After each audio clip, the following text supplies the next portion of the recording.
सीता की पूजा जग ने की, उर्मिला का दुख किसने जाना।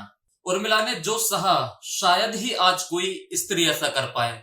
इसलिए वर्तमान की दृष्टि से देखें तो उर्मिला रामायण में सबसे अतुलनीय और पवित्र पत्नी के साथ साथ त्याग, बलिदान और समर्पण की देवी हैं।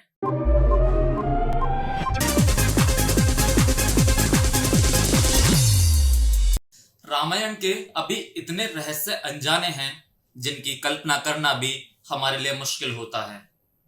रामायण एक अथाह सागर की भांति है जिसमें डुबकी लगाने पर भी इसकी गहराई का अंदाजा नहीं लगाया जा सकता। रामायण की घटनाओं का अलग अलग तरीके से व्याख्यान किया गया है। रामायण के कुछ विशेष पात्रों अथवा चरित्रों की बात तो सभी करते हैं, लेकिन एक ऐसा भी पात्र है जिसकी चर्चा विरले ही कहीं मिलती है। आज हम बात कर रहे हैं लक्ष्मण की पत्नी देवी उर्मिला की। लोगों का मानना है कि रामायण में उर्मिला के त्याग, सेवा, प्रेम और निस्वार्थ भक्ति को कम आंका गया है। रामायण में देवी उर्मिला एक साधारण महत्व की तरह अंकित की गई हैं, जबकि सत्य यह है कि उर्मिला का त्याग और समर्पण अतुलनीय था, अनमोल था। उर्मिला ने जो दुख सहे उस पर वो आंसू भी नहीं बहा सकी। बावजूद इसके रामायण में उर्मिला और उसके योगदान को वो जगह नहीं मिल पाई जिसकी वो हकदार थी। उर्मिला के त्याग और समर्पण की कहानी को मैं इन दो पंक्तियों से शुरू करता हूँ। सीता की पूजा जग ने की, उर्मिला का दुख किसने जाना।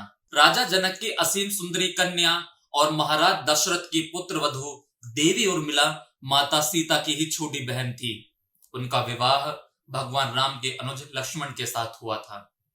राम के वनवास जाने के समय उर्मिला भी एक पतिव्रता स्त्री की तरह अपने पति लक्ष्मण के साथ जाना चाहती थी, लेकिन लक्ष्मण जी ने उन्हें ले जाने से इनकार कर दिया। उर्मिला ने बहुत मिन्नतें की। वो अपने पति की सेवा करना चाहती थी, पति के हर सुख दुख की साथी बनना चाहती थी, पर लक्ष्मण जी ने कर्तव्य और धर्म की दुहाई देकर देवी उर्मिला को वन जाने से रोक दिया। लक्ष्मण के मुताबिक मैं अपने भ्राता राम और भाभी सीता की सेवा करने के लिए जा रहा हूं। मैं नहीं चाहता कि उनकी सेवा में कोई कमी रह जाए। लक्ष्मण जी ने माता पिता की सेवा करने के लिए उर्मिला को अयोध्या में ही छोड़ना उचित समझा। उन्हें शायद पता था कि वे लोग जब वनवास जाएंगे तो उनके माता पिता को इसका गहरा सदमा लगेगा। इसलिए लक्ष्मण जी विकट क्षणों में माँ बाप को सहारा और सहानुभूति देने के लिए उर्मिला को छोड़कर वनवास चले गए। कुछ पौराणिक मान्यताओं के अनुसार माना जाता है कि उर्मिला के उन नाजुक कंधों पर लक्ष्मण जी बहुत बड़ा दायित्व डालकर चले गए थे। किसी भी स्त्री के लिए विवाह उसके संपूर्ण होने की निशानी होती है। वैवाहिक जीवन के वो अनमोल पल जो जीवन सरिता, जो कोई भी नववधु अपने पति के साथ गुजारना चाहती है या गुजारना पसंद करती है, शायद वो पल उर्मिला के नसीब में नहीं थी। इस दुनिया की कोई भी नववधु अपने पति से कुछ समय के लिए दूर नहीं रह सकती।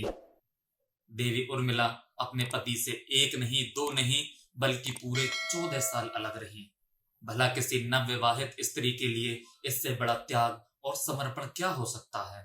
खैर, उर्मिला ने पूरे 14 वर्षों तक अपने पति के वियोग में जिंदगी बिताई। यह उर्मिला का अखंड पतिव्रत धर्म ही था कि उन्होंने कभी किसी की तरफ देखा तक नहीं। उर्मिला के महान चरित्र, अखंड पतिव्रत, स्नेह और त्याग की चर्चा रामायण में जितनी होनी चाहिए उतनी हो ना सकी। उर्मिला के लिए सबसे अजीब स्थिति तो यह थी कि लक्ष्मण को दिए वचनों के कारण वह आंसू भी नहीं बहा सकती थी। अगर उर्मिला पति के वियोग में आंसू बहाती और अपने दुखों में डूबी रहती तो फिर परिजनों का ख्याल कैसे रख पाती। यह शायद ही कोई कल्पना कर सकता है कि किसी नवविवाहित स्त्री के लिए अपने पति को 14 वर्षों के लिए अपने से दूर जाते देखना और उसकी विदाई पर आंसू भी ना बहाना कितना कष्टकारी होता है। जब श्री राम जी के वनवास के बाद महाराज दशरथ स्वर्ग से धार गए, तब भी अपनी वचनबद्धता के कारण उर्मिला नहीं रोई। आखिर उस हृदय विदारक क्षण में अपने को संभालना उर्मिला के लिए कितना मुश्किल रहा होगा।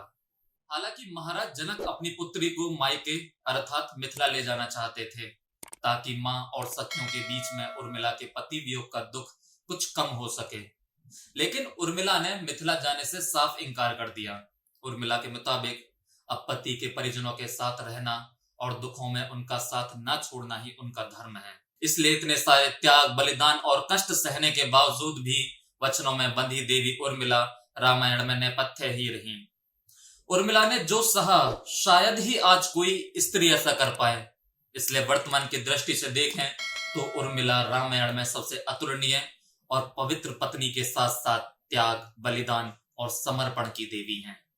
आज की पीढ़ी के लिए उर्मिला का व्यक्तित्व सबसे ज्यादा सम्माननीय और पूजनीय होना चाहिए।